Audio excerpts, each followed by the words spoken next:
Autobots, transform and roll out. Whoa! Chuck, that's what you are. Dungeons and Dragons, the tabletop role-playing game set in a fantasy world you and your friends create, where you can do whatever you want. Find treasure, slay dragons, go to brothels and get Wait, what? When playing a game where everyone at the table can do basically whatever, some players will not use that power responsibly. Fortunately, the more responsible players also have the same freedom of restrictions.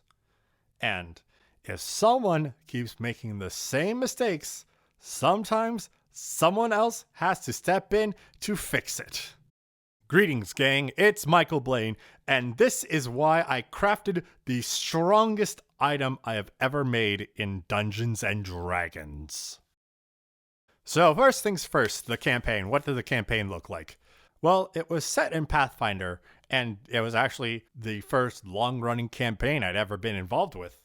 John, yes, the John from my first video on this channel, as well as Brian, started up a game very early at college and invited me and some other friends to join in. Most of us were inexperienced in the game, but since both John and Brian had played Pathfinder many times before, they could help the rest of us get along. John was the game master, while the rest of us were players. We played this campaign consistently through most of college, and in that time, there were several players that joined and left during the campaign's lifespan. So, I will give a brief rundown of the party, but only of the party members that were present at the time of this particular event. Let's start with my character. His name was Ayatan, and he was an Ironborn. Basically, imagine Alphonse from Full Metal Alchemist, fill him with organs, and you get the gist. As this was my first character, I decided to go with a simple class that didn't have to worry about spells and all of that magic nonsense. So, Ayatan was a fighter. Gee, I wonder what it does. It's a goddamn mystery. Who knows? And he had a signature weapon called the Forge Hammer. A huge flaming hammer that would deal so much damage. Besides myself, the rest of the party consisted of a bird-person bard swashbuckler, a young kitsune, an inquisitor, a magus, who was not great at being a magus, basically Wolverine, and finally, the most important party member for this story, the summoner, Tim. Tim is not the character's name, that's the player's name. I just forget the character's name, so I think we're going to go with Tim for this one, okay? By what name are you known? There are some who call me Tim. Now, Tim was pretty good in battle from what I can recall, but anytime we went into town, his first instinct would be go to the closest brothel and get his fill of broth. Yes. Which, you know what? That's fine. People can do whatever they want with their lives, and we shouldn't judge them based on how much broth they have or do not have regularly, or who they can make broth with. Genuinely, I got no problem with that. However, you should always be safe while having broth, but Tim would consistently pay for the cheapest broth he could get. I'm talking literally 2 or 3 coppers cheapest he could get. And because of his penny pinching, copper pinching, he would always get an STD, a soup transmitted disease. Yes. Every time he would get one, or 2 maybe. And we would have to spend time and money to buy the cure he needed to get rid of it. So he was paying more to get cured of his soup-transmitted disease than he would have had to pay for better broth that wouldn't get him sick in the first place. And he kept doing it. He kept doing it multiple times. At some point, I clearly got tired of this, and I think the others at the table were done with the recurring gag too. So, Ayatan did what Ayatan does best. Forge. Yeah, the Forge Hammer isn't just a cool name, it's also functional in forging tools, weapons, armor, etc., all that good stuff. But why would a super armor robot fighter know how to craft such things? Well, it came from Ayatan's backstory, which is a little bit TLDR for right now, but briefly, all Ironborn are made by someone to do a specific task, and Ayatan was made as an artisan to engage in blacksmithing, but yada yada yada, Ayatan left, developed his own personality, separate from his maker, and went on to have adventures. Using these smithing skills, Ayatan perfected an item that would permanently prevent Tim from having any more bad broth. A chastity belt. Wait, a muzzle. Yes. Muzzle, not a chastity belt.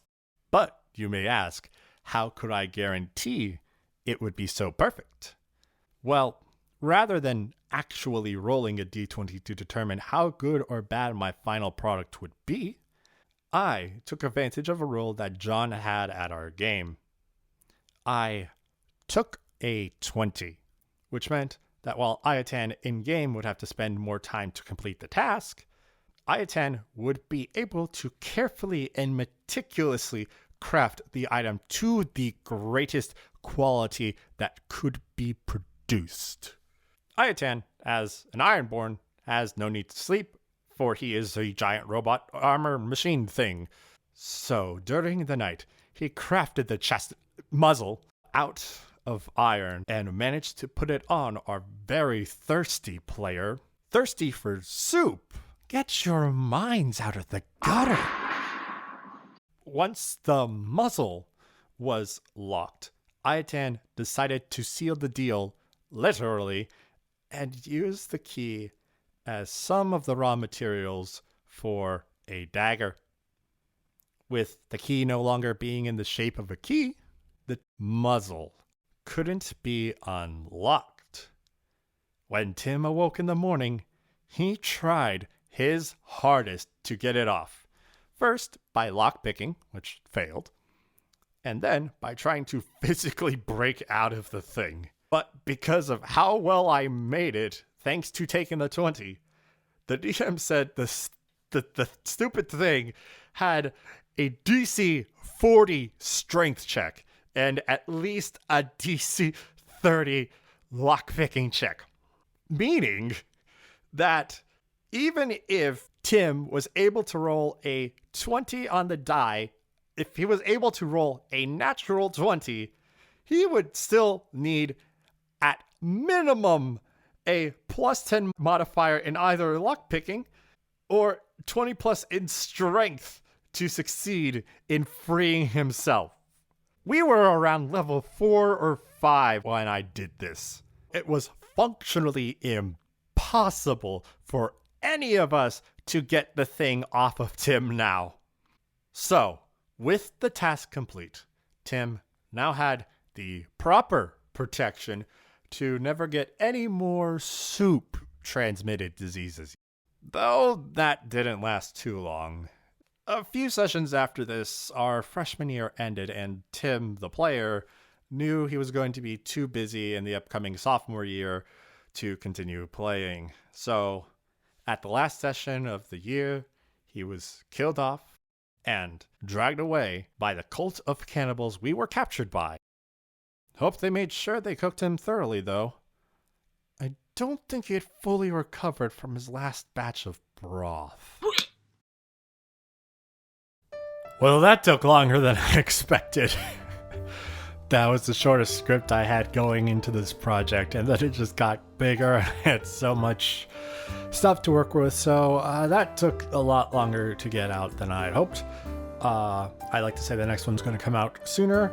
Probably not, because I've got other projects in the works now, but I'm going to do something with the next project that should hopefully make it a shorter editing process. So it's still hopefully out in a reasonable amount of time after this one. But thank you for your patience, and also thank you all for coming to the show. Bye.